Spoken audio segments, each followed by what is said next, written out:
Bom dia a todos.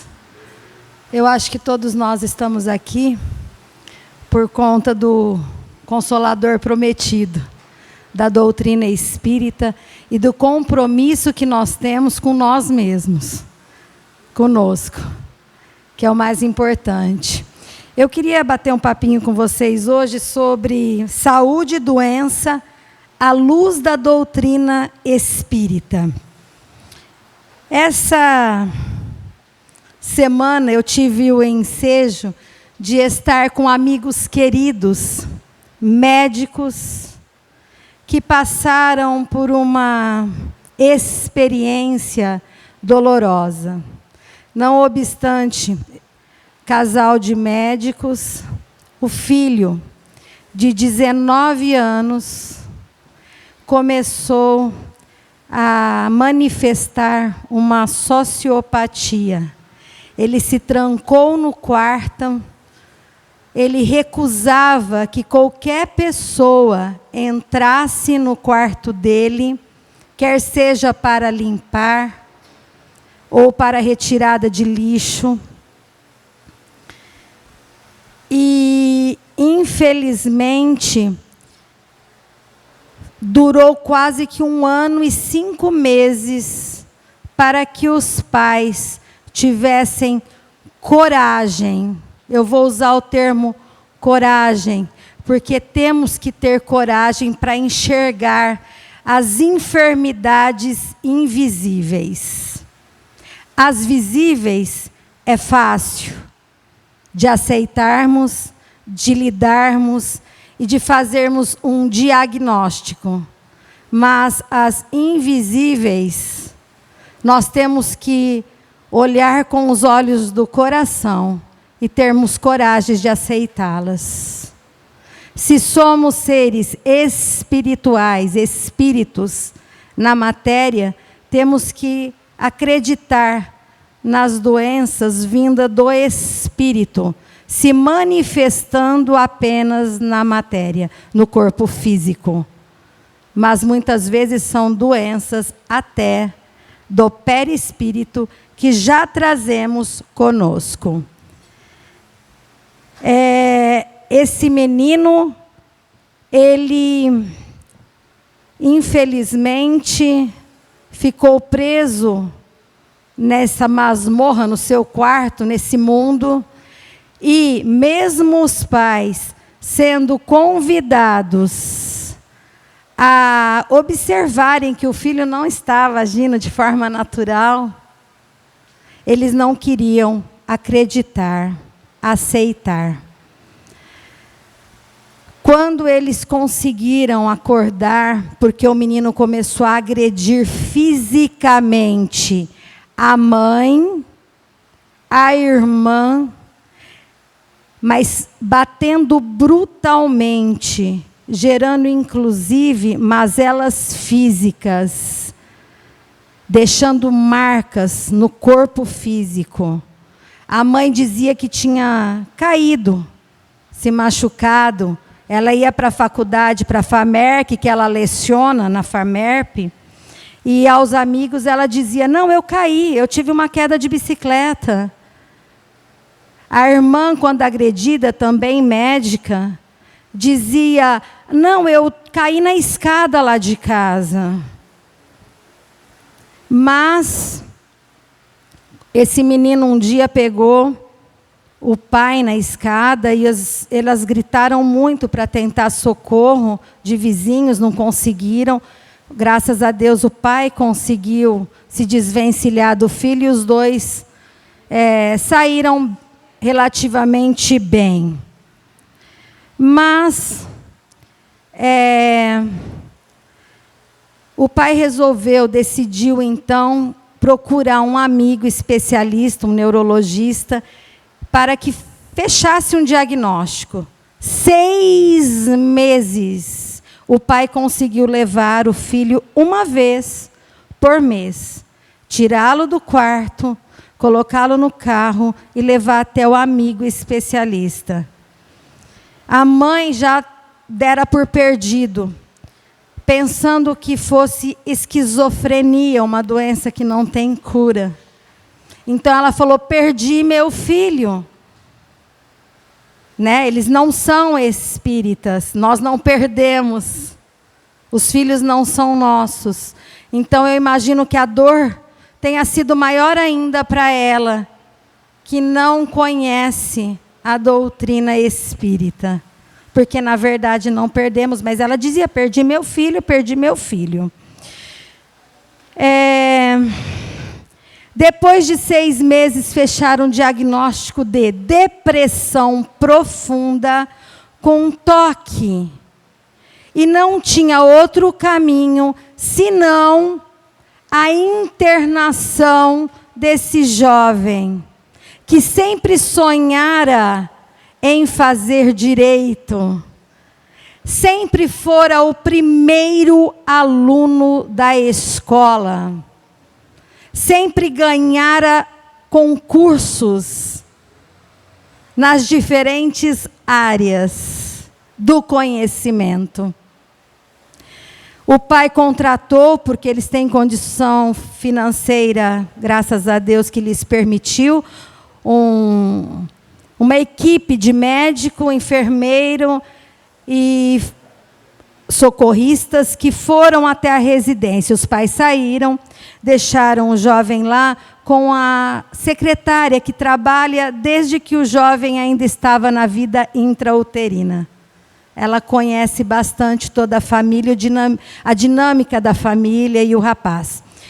E os pais saíram de casa, a irmã foi embora e deixaram, a ambulância entrou no condomínio, com as sirenes desligadas, só os sinais luminosos acesos. O menino viu pelas vidraças do andar superior, onde é o quarto dele, e relata a secretária que ele desceu calmamente, foi ao encontro dos médicos, paramédicos. Eles disseram que eu só colhia um sangue, que era para ele entrar na ambulância para colher um sangue. Ele foi. E foi para uma clínica particular. Há 3 meses ele está lá, internado. Ele agora já aceita sentar-se ao lado da mãe quando vai o visitar. E a tia, a avó de 90 anos esteve lá também. E perguntaram para a mãe: por que você relutou tanto em internar o seu filho? Aí ela disse assim: vergonha. Vergonha da sociedade, da discriminação. Vergonha por sermos médicos e nós não termos dado conta de cuidar, de ver o que estava acontecendo com o nosso filho, ele chegar nesse estado. É culpa.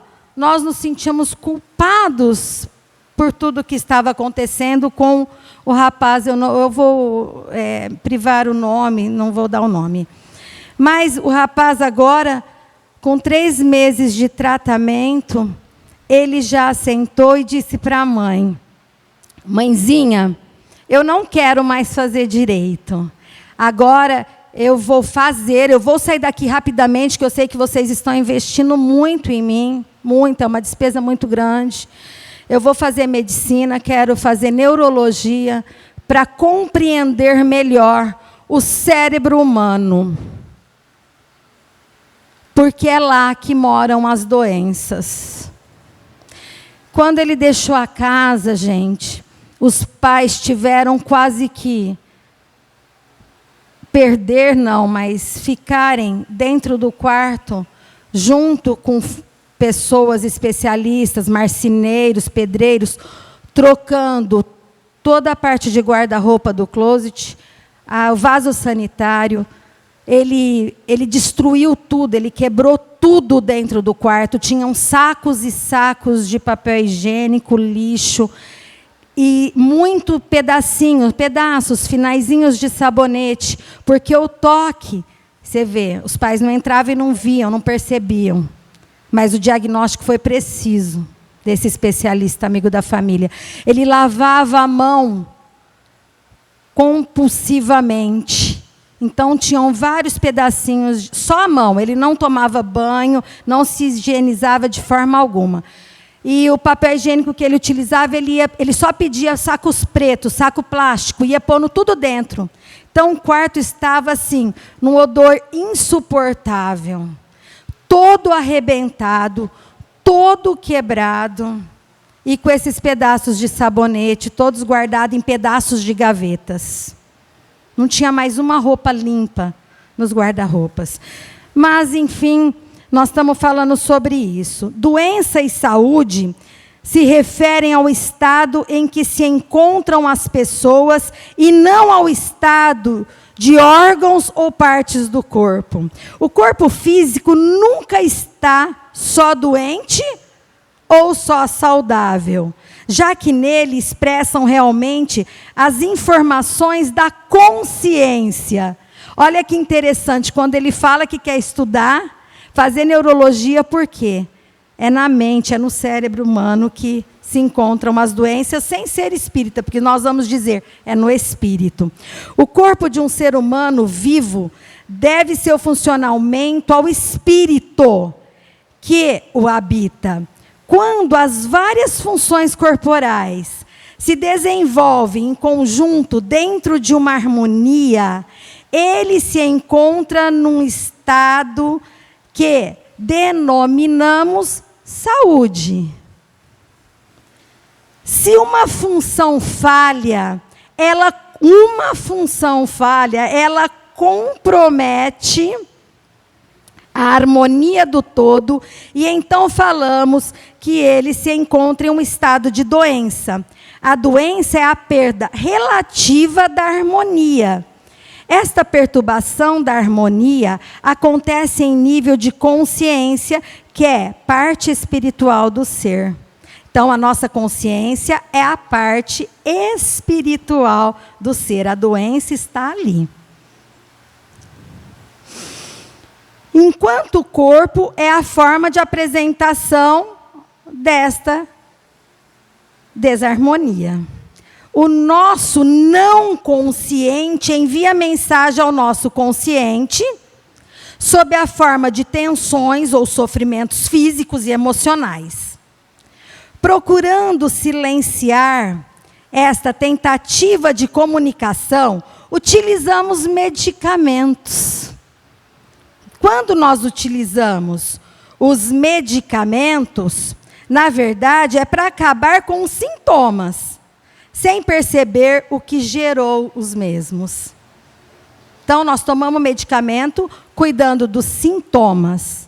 Mas o que desencadeou a doença? Para se dar conta de onde está situado a causa inicial, médicos e pacientes precisam aprender não apenas a perceber o que é visível na luz, mas também identificar o que está escondido na sombra. Médicos e pacientes precisam aprender a perceber onde está a causa inicial, porque tem o papel de orientar. Se não souberem a causa, irão tratar apenas a consequência. Pacientes, por quê? São os principais interessados e responsáveis por sua cura. Quando nós dizemos que o médico e o paciente têm que caminhar juntos, é porque nós, pacientes, temos que ter plena consciência do nosso papel quando desejamos a cura. E que cura é essa? Que cura que nós desejamos? A origem da desarmonia no perispírito. Sabemos todos que o perispírito é pré-existente e sobrevivente à morte do corpo material, transmitindo suas vontades ao corpo físico e as impressões do corpo físico ao espírito. Tudo certo até aí? Né? O perispírito, ele pré-existe ao nosso corpo físico e ele vai continuar para sempre. Né? Que o envoltório carnal se modela e as células se agrupam de acordo com a forma perispiritual. Se nós macularmos o nosso perispírito com atitudes inadequadas, quer seja o uso de substâncias tóxicas, ou mesmo as drogas lícitas que bebemos demais, aí maculamos o fígado, ou noitadas aí onde podemos deixar marcas nos nossos pulmões, ou até um suicídio onde marcamos aí nosso perispírito profundamente, nós vamos trazer essas marcas impressas no perispírito que vão já se manifestar. Inúmeras almas já renascem adoecidas, ou seja, com os componentes psíquicos enfermos. Em grande parte dos casos, o componente inicial desta enfermidade é a falta do auto-amor. O amar a si mesmo ainda é uma lição que todos temos de aprender. Muitas reencarnações têm por objetivo, princípio, restabelecer o desejo de viver e recuperar a alegria de sentir-se em paz. Uma consequência da falta do auto-amor é a depressão. Por que eu optei por também falar na depressão? Não só pelo caso que a gente viu agora essa semana, de amiga tão querida, né? Mas porque a depressão é o mal do século. E está levando muitos jovens, adolescentes, crianças a cometerem o suicídio. Como lidar com isso? Como trabalhar com isso? Como trabalhar em nós, com o nosso desejo de, às vezes, partirmos mais cedo. Deu, não quero mais. Eu estou falando, meus ouvidos estão bem próximos à minha boca, então eu posso dizer. Quantas vezes a gente diz, para o ônibus que eu quero descer? Porque eu tenho a impressão que eu estou no ônibus errado, indo para o local errado. Não é esse mundo que eu sonhei. Do conceito espírita, depressão é cansaço de viver e não aceitar a vida como ela é. Gente, simples assim. Cansaço de viver e não aceitar a vida como ela é. É a doença prisão, que caça a liberdade da criatura rebelde, viciada em ter seus caprichos atendidos. E aí nós ficaríamos aqui fazendo uma palestra de mais de 2 horas, quando a gente fala de caprichos, das vontades, de termos todas as nossas vontades saciadas. Eu, como educadora há 30 anos em sala de aula e mãe de 6 filhos, e agora vó de 8 netos, eu vou dizer para vocês que é uma arte educar. Educar essas crianças para que elas não tenham todas as vontades atendidas. Que elas não tenham todos os caprichos atendidos. As crianças hoje, isso me emociona ao falar, elas são imediatistas. Porque elas tocam numa telinha, e nessa telinha elas têm um mundo nas mãos, mas não têm o mundo nos corações e nas mentes, porque elas não se relacionam com o outro fisicamente. Elas se relacionam no mundo virtual, onde tudo é possível. Os pais não estão percebendo que essas crianças ficam em joguinhos de morte, de estratégias, 2, 3, 4, 5 horas de um dia, onde os caprichos são atendidos. Elas matam e as pessoas ressuscitam imediatamente. Elas têm as armas que elas querem. Elas criam as estratégias que elas querem. Elas ganham sempre. Olha o perigo de fornecermos, de ofertarmos aos nossos seres amados, que nos são confiados nesta existência, mas não são nossos. O egoísmo nos diz: meu filho, meu neto, meu, o que é meu?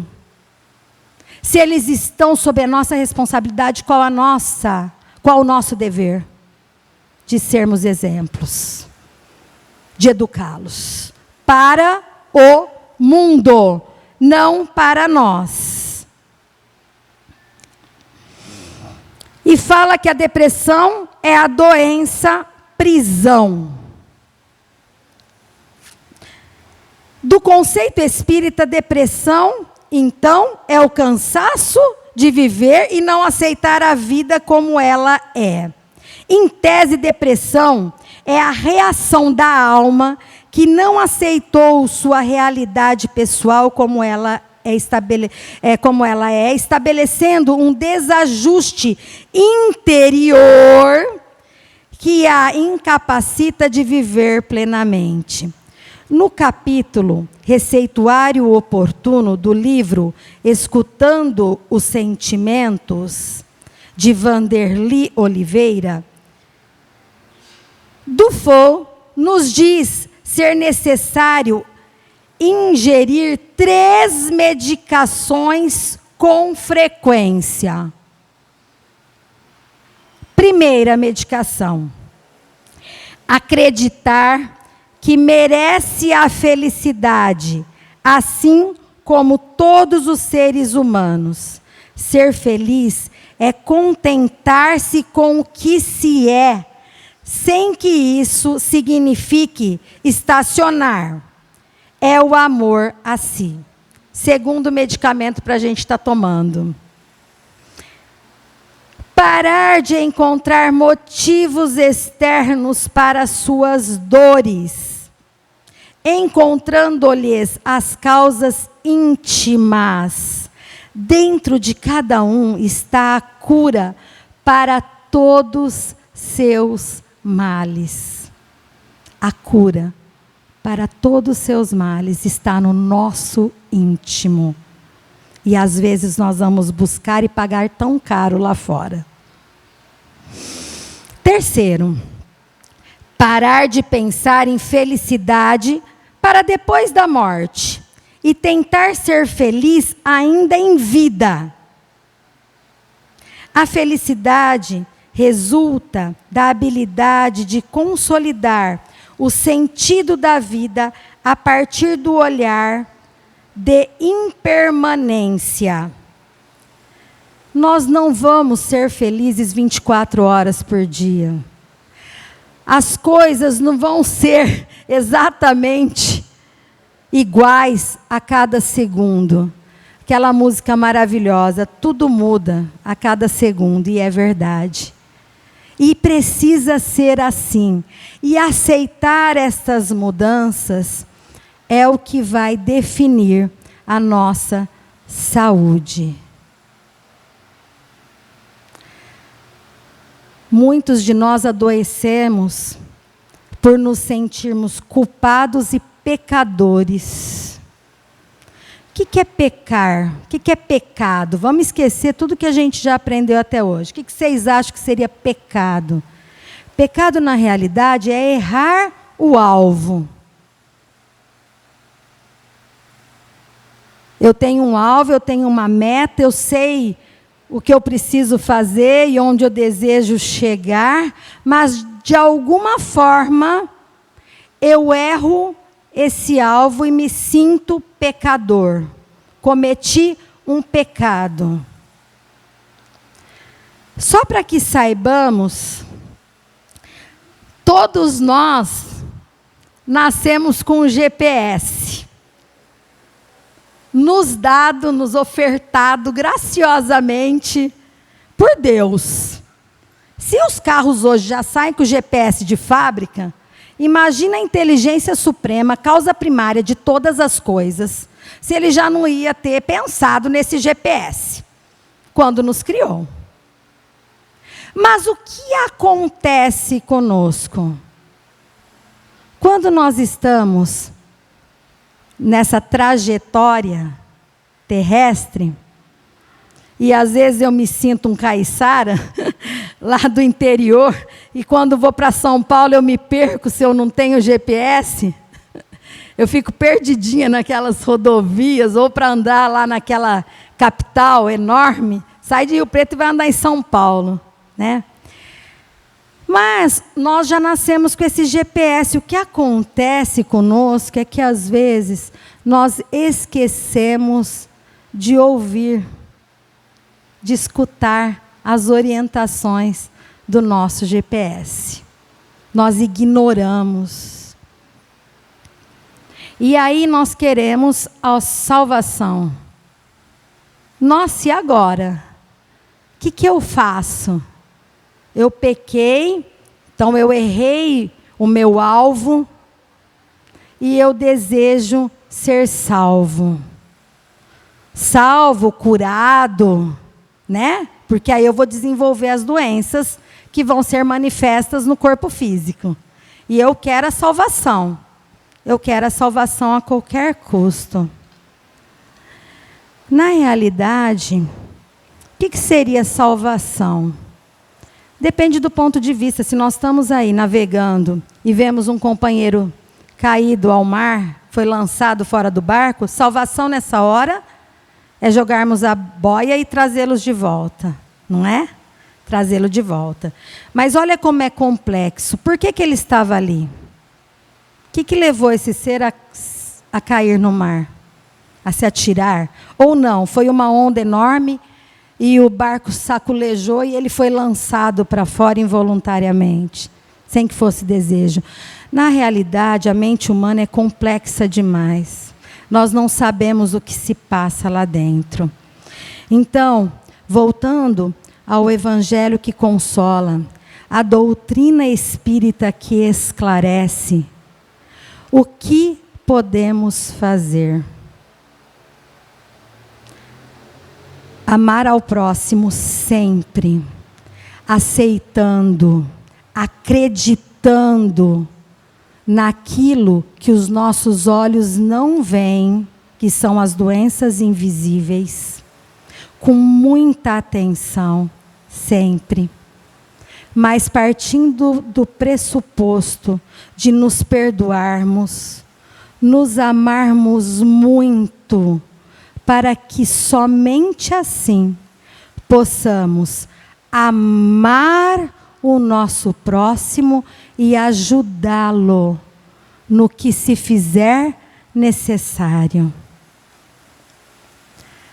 Acreditem, se eu faço uso de um óculos, uma aparelhagem material, física, para enxergar, e tiro o meu óculos, vocês vão perceber que eu não estou os enxergando, só estou vendo uma nuvenzinha, uma fumacinha. Se eu gritar e disser para vocês, eu não estou os enxergando, eu vou descer a escada e eu não vou conseguir descer a escada. Vocês vão achar que é verdade? Ou que eu estou brincando? Quem será dessa plateia espírita que aqui está nessa manhã de domingo e podia estar em vossos lares, no conforto dos vossos lares, sairia da cadeira para estender a mão para mim, se vocês não tivessem me visto com óculos e eu dissesse para vocês da minha dificuldade de caminhar e de descer agora as escadas que ali estão. Jovem, mais ou menos, já mais de meio século de vida. Mas ela é tão nova, como assim? Que graça que ela está fazendo? O que ela está querendo? Porque somos ávidos em julgar, em criticar, em desrespeitar. E tudo isso começa quando nós somos assim para conosco. Nós nos julgamos, nós já nos condenamos. Nós não aceitamos que nascemos para a felicidade e para a saúde. E hoje, com o avanço, com as medicinas, com as universidades espíritas, nós temos tantos recursos fitoterápicos, fluidoterapia, o passe magnético. Quantos de nós chegamos a esse centro, essa casa abençoada, preparada pela espiritualidade amiga, trazendo em mãos a garrafinha para fluidificação de água? Nós queremos a cura, mas nós não damos um passo. O interruptor está ali. Então Deus nos deu o recurso, mas nós temos que nos deslocarmos do nosso ponto de conforto, da nossa zona de conforto, irmos até o interruptor para acendermos a luz. A luz do equilíbrio, a luz da saúde. A mensagem que eu gostaria de deixar para vocês nessa manhã, meus amores: amem-se, mas amem-se muito, como cada um é, com os seus pecados, com seus erros de alvo. Retomem, tentem novamente, busquem ser felizes. Felizes com o que tem, feliz com o que é, feliz aonde está. Porque tem um ser que nos ama infinitamente e não esquece de nós nem um segundo.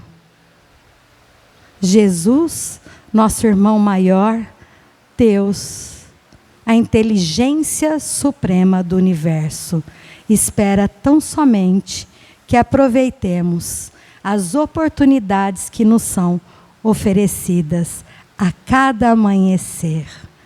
Muito obrigado, queridos, pela manhã, por estarem aqui nesta casa conosco. Que Deus nos abençoe a todos.